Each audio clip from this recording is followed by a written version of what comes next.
Am I the first one here? Hey, early for a change. I was early to the last one.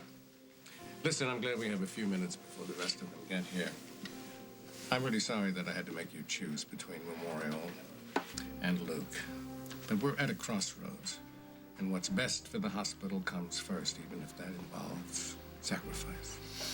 Whatever you say, Bobo. Who else is coming to this meeting? Mona Cross from Invicta. Right, the corporation that's going to swallow us whole.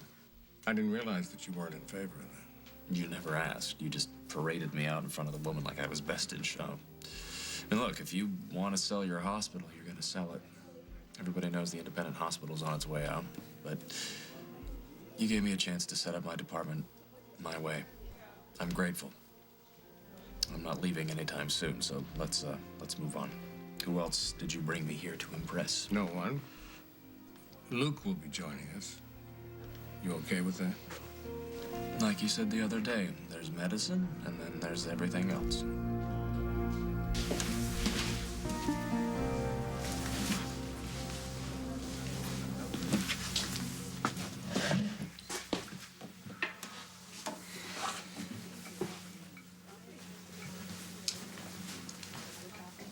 Hey. Hi.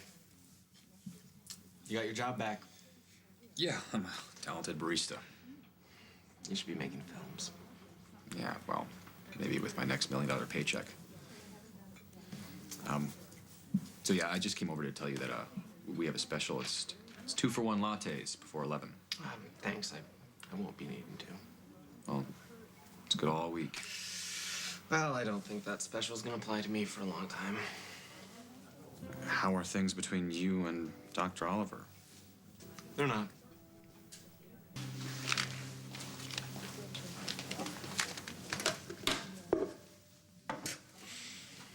So what's going on? I mean, did you and Dr. Oliver break up or something? I don't want to talk about it, no. Okay, that's fine.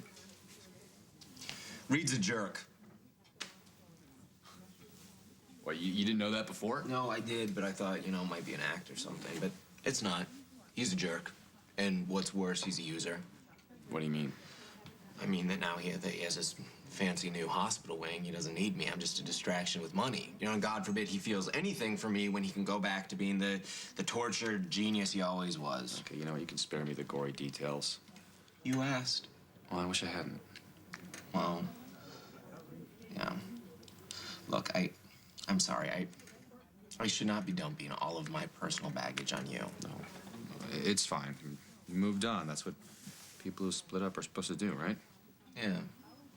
But it's humiliating. And if I were you, I'd probably say that I deserved it. I'm not you. Aren't you glad?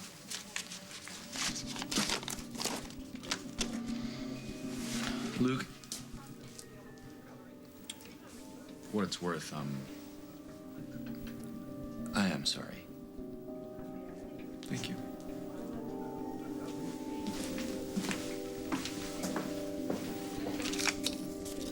Dr. Oliver has been able to outfit the neurological suite with the best of everything. In fact, through some contacts of his, we managed to get some equipment that's not even on the market yet. Yeah, it was easy. We get the prototype, the company gets all the PR. Yeah, but you had to know the outstanding expert involved in that field. So we went to medical school together. I couldn't help but know them. You're too humble, Doctor. Well, as you can see, he has taken charge of the neurological wing with total commitment. Invicta's all about commitment to people and profit. Good luck with that. They're not mutually exclusive, We like to think of ourselves as creating a symbiotic relationship between you, the artist, and us, the agents. If both parties do their job, then the patients are happy and the profits are inevitable. I didn't become a surgeon for the money. The word profit has never entered my thinking or my medicine. Of course not. Who said it did? I did.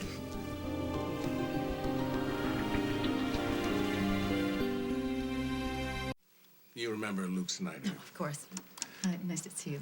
Well, it seems that these two young men are debating the financial accountability in medicine.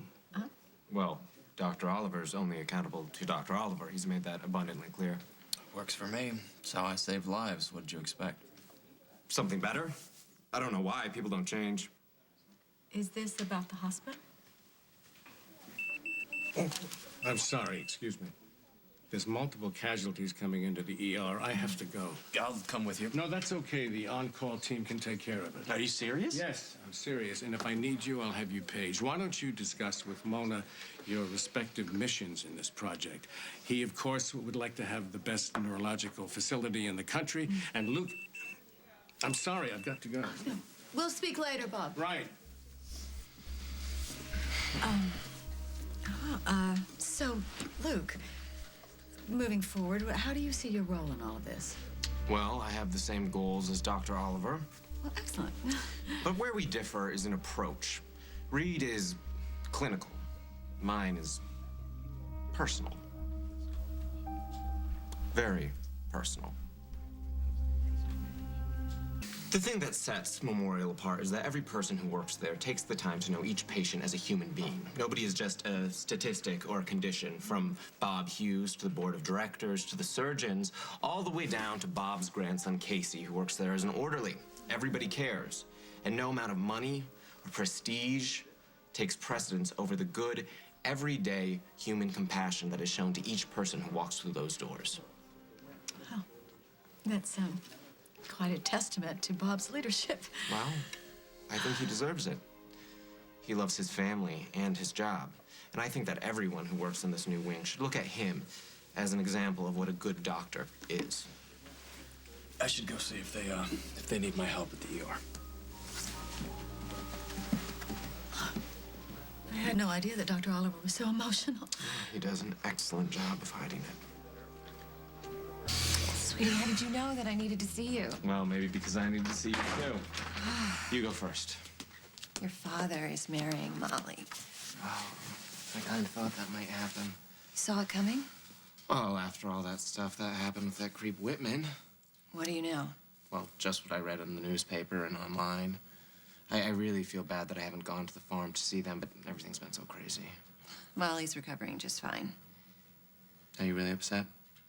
Sweetie, your father and I are divorced. He is free to get married again if he wants. Mom, it's okay to feel really bad about this. I mean, you and Dad thought you had that kind of love that was going to last forever.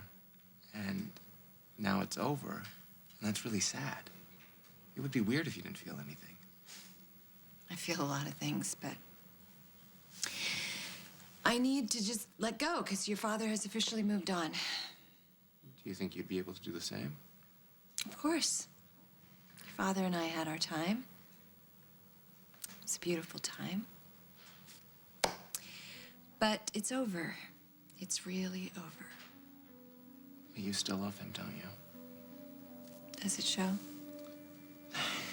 Mom, I feel terrible for you, and I don't want you to hate me for saying this, but if Molly really and truly makes Dad happy, then I guess I just have to wish him well. Unless, of course, there's something you're not telling me. Mom, what do you know that I don't?